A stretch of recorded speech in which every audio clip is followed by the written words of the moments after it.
Chancellor Rishi Sunak unveiled his fight back against the growing coronavirus crisis with a £30 billion aid package aimed at helping Britain get through the outbreak, which has now claimed 8 British lives. Key measures include suspending business rates for many firms, extending sick pay and boosting NHS funding. The extra money will come from a mixture of extra borrowing and government reserves. However, Mr. Sunak made clear he would stump up more money if needed, effectively offering a blank cheque to help the NHS cope with extra demand.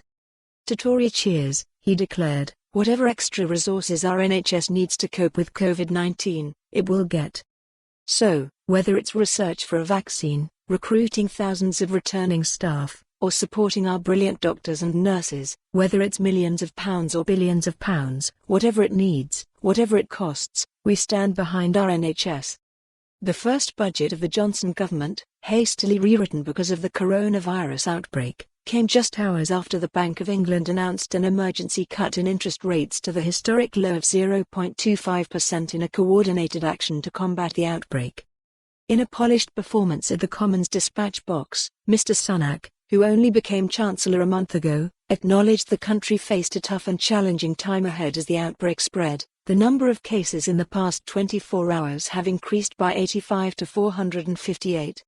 However, he told MPs, "Let me say this, we will get through this, together. The British people may be worried but they are not daunted. We will protect our country and our people. We will rise to this challenge." With the government having prepared the country for potentially a sharp rise in COVID-19 cases in the next 2 to 3 weeks, Mr. Sunak made clear there was likely to be a period of economic disruption ahead. This, he pointed out, might mean up to a fifth of the working-age population could need to be off work at any one time. This would be up to 6.5 million people across the UK, some 500,000 in Scotland.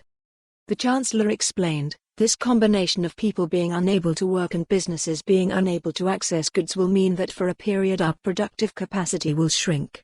There will also be an impact on the demand side of the economy through a reduction in consumer spending. But," he stressed, "the effect would be temporary. People will return to work.